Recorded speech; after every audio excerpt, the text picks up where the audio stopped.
Hello guys, so y'all saw the title of the video, probably, and I'm gonna be reacting to some very crazy AITA stories.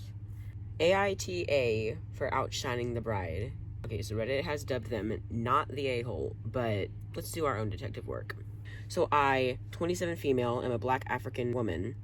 I'm living and working in Germany for a fixed period on secondment. While here, I became quite friendly with a colleague, 60 female, and she invited me to her daughter's wedding. I was excited as I've never been to a white wedding. I asked if there was a dress code or color scheme to adhere to since it wasn't specified on the invite. I was told the code is dress to impress. Bet. Day of the wedding, I understand the assignment. I wear my traditional wear, which is really beautiful and obviously not German. The garment is green, so no problem there, or so I thought. I get a lot of questions and compliments at the wedding, which I genuinely downplay because it's not my day. My colleague seems colder than usual, but I pay it no mind since she is mother of the bride and could be preoccupied. The bride is downright rude to me, but again, I gave her grace. I congratulate her and thank her for including me, and I get a type in response. I keep to the edges of the room as the music isn't really my vibe. I'm just observing how European weddings work. I leave around 8 after 5 hours and go home before the wedding finishes. Monday, I walked into whispers in the office. People actually strangely and more reserved than usual. An office friend pulls me aside and fills me in. Bride's mother is fuming. My outfit was too extravagant, OTT, and inappropriate. I drew attention from the bride and commanded the room. I was rude and disrespectful. She told people all about it, apparently. Okay, but is it the workplace's problem if she accidentally outshined someone when they said there wasn't really a dress code? She can't really get mad at her. I approach MOB and ask to speak, but she says she has nothing to say to me. I ask her why she has something to say to everyone else about me, but not to me, and she calls me an insolent child. I explain to anyone who scolds me that this was my very first white people wedding. I specifically asked what to wear and followed the guidelines. Where I'm from, there is no such thing as outshining the bride. Weddings are a fashion show and a chance to wear your best and brightest colors. They told me this isn't Africa, which was racially coded. People here have manners. Laughed and told that people to go to heck. So she's telling people I lack remorse for my behavior. I'm wondering if I really am the a-hole though. Okay. My 2 cents is, they didn't tell you not to wear that, and they said there wasn't really any rules or guidelines, and then they went ahead and got mad at you for not following them, that they didn't tell you there were any. I think Reddit has dubbed you right. Edit, the dress inspo I showed to my tailor is now on my profile to help. I'll probably put it right here in editing. Edit 2, I'm about to board a flight. Someone told me to go back to my country, so I'm doing just that. Okay. Thanks for the feedback. I'm guessing not the a-hole, but could have inquired further research. Fair. Some of y'all are so pressed about the WP wedding. It literally means it's the first wedding I've been to where the bride, groom, and wedding party are white. It's not that deep. Thanks for engaging, and see you. AITA for not allowing my stepson, 12 male, to live with us. Reddit has dubbed them the a-hole. I have 2 boys, 10 male and 5 male, and I'm getting married the next few weeks to my boyfriend who has a 12-year-old son from a previous relationship. My future husband's son asked his dad if he could come live with us after we get married because he wants to experience a genuine family dynamic with parents and siblings, given that his biological parents never married anyone else. My husband is on board with the idea, believing it would contribute positively to the boy's personal growth. Yeah, that kind of makes sense, though. I don't know why you wouldn't let him live with y'all. I expressed to my husband that I have reservations about having him live with us, based on observations during the weekends he spends at our place. Firstly, he appears to have a strained relationship with my younger son. Well, yeah, he's 12, and your youngest son is 5. He rarely includes him in activities unless I specifically prompt him to do so. Alright, when I ask him to assist the younger brother, such as accompanying him to the bathroom, he does so with obvious reluctance. Girl, he's 5, and the kid is 12.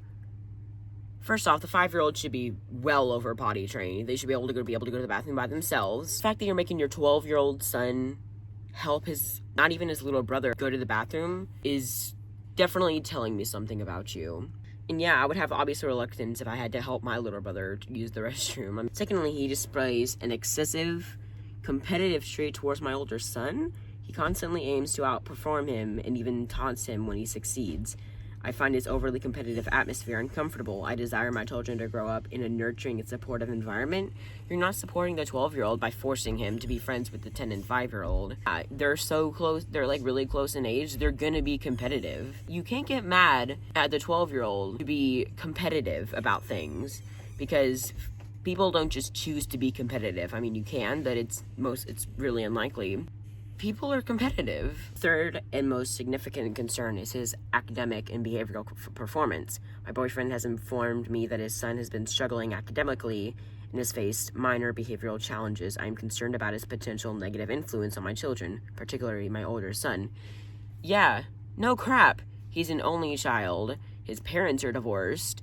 You're being a brat to this poor kid. You're not even trying to make any attempts to make him like anybody. Having someone on weekends, which are typically 3 days, that's not enough to get to know them or for him to get to know your kids. From his standpoint of being like a kid, the only child of divorced parents, is a pretty hard thing to deal with. And yeah, I can see why that would give someone behavioral issues. And my husband dismisses these concerns as typical for his age. Yeah, he's 12 years old. He's gonna have an attitude. I'm sure you weren't a perfect child when you were young for his age, believing that with our guidance, he could improve. I sought advice from my mother, and she disagrees with me, asserting that providing a united family environment could greatly benefit my stepson. Both of them label my reasons as unreasonable. AITH. Yeah, you are. Ooh, we have edits. Okay. Edit. Many people didn't quite catch the bathroom example I provided. Let's say we're at a park. I can't let my 5-year-old go into the bathroom alone. Okay, that's provided. So I might have my stepson accompany him for safety reasons. It's one kind thing an older child should do for a younger one. But you're trying to exclude him from the family and then make him act like he's part of the family. And you're his mother. You should be in the bathroom with him. If anything, if there's some creepy guy or girl in the bathroom, then what's a 12-year-old gonna do? If anything, she doesn't even say how old she is, but let's say she's around, I'd say 30. Yeah, you should be in there. Or maybe the dad. Update, I know I'm not the best person, but I've never mistreated or ignored my future stepson. That does not sound like the truth. I'm sorry. I care for him and I would never think of hurting him. I realize now that I was being overly protective of my own children and not considering things from my future stepson's perspective. I was afraid that my future stepson might bully my kids, for example, excluding the younger one from activities he enjoys, like building with Legos, teasing the older one when he wins. But now I can see that if he wants to live with us, it's because he cares about his future siblings. Moreover, as a responsible adult, I understand that I have an obligation to help him with behavior and school grades. I talked to my boyfriend and I accept that he can come live with us. See, was that so hard? Now we'll need to move to a new house so that each child can have their own room, and we'll have to work on getting custody. Alright, we got one more. ITA for abandoning my daughter on vacation. My wife and I have always dreamed of celebrating our 40th anniversary with a luxurious vacation. Happy anniversary. Just the two of us, reliving the romance of our early years.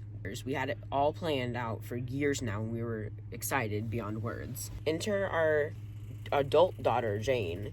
Jane and her husband got wind of our plans and promptly invited themselves and their 2 children, 9 female and 5 male. I originally put my foot down and told them this trip was just for us, which upset her some. Yeah, it's your marriage, anniversary. It's not your, daughter to go on there. But my wife has a hard time saying no to Jane, as she's the youngest of our children and our only daughter. And she didn't want to hurt her feelings, so she reluctantly agreed to let them join.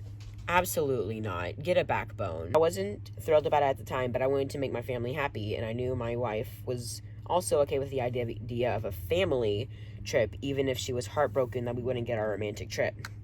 We went along with it. The place we were originally going to get was not child-friendly, so we changed course and decided to go on an all-inclusive, family-friendly resort. No, this is your marriage anniversary. You're going somewhere where you want, and then some child of yours wants to go with her children, then you have to change your place for the children? Absolutely not. They can either not bring their children, not bring themselves, or just pay you. Like, pay to have, like, the other place chosen. We paid for the resort and our grandchildren's plane tickets. Jane and her husband only had to pay for their own airfare. Oh my gosh, I would never. Here's where things get complicated. As the vacation got closer, I started having a change of heart. I realized that our 40th anniversary was a once-in-a-lifetime milestone, and I wanted to honor it in a way that was true to our original plans. My wife and I might not be able to afford a trip like this again for quite some time, and it's something we've always wanted to do. So without consulting anyone, I switched our tickets last minute to go to the romantic destination that my wife and I had originally planned for. I did not tell Jane or her husband. I didn't even tell my wife until the day our flight left, which was the day before Jane's flight left for their vacation. You probably should have told her, because then they're just going to a random place where they're not being paid for. They have to either pay for it or go back. And then that could be damaging to the child's self-esteem and overall their image about you. It wasn't an easy decision, and I felt guilty about it. But I wanted our 40th anniversary to be the special, intimate celebration we had always hoped for. Yeah, it's your 40th. You won't be able to do it for your 50th, likely. We called Jane after we landed to tell her, and she was extremely upset, to say the least. She seemed to the idea that we were going to look after our grandkids so her and her husband could have alone time. Now that I abandoned her, they would have to do it all themselves. I have so much to say, but I have no way to put it into words. I hung up on them, and when my son-in-law started shouting at my wife, and I enjoyed the I hung up on them when my son-in-law started shouting at my wife, and I enjoyed the rest of our trip. Kudos to you. They came back the same day we didn't, but have not answered any of our texts, and Jane seems to be ignoring me. My wife told me she vastly preferred our trip to the My wife told me she vastly preferred our trip to the family trip we would have taken, but she still doesn't like how Jane is mad at us and wants me to apologize.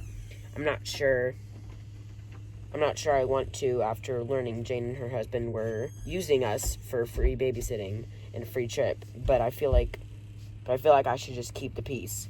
Am I the a-hole for changing our trip destination last minute and leaving Jane and her family to fend for themselves? Absolutely not. Your daughter is trying to get free babysitting, a free vacation, nothing they're paying for. Alright, thank you everyone so much for watching. Have a good rest of your day. Bye.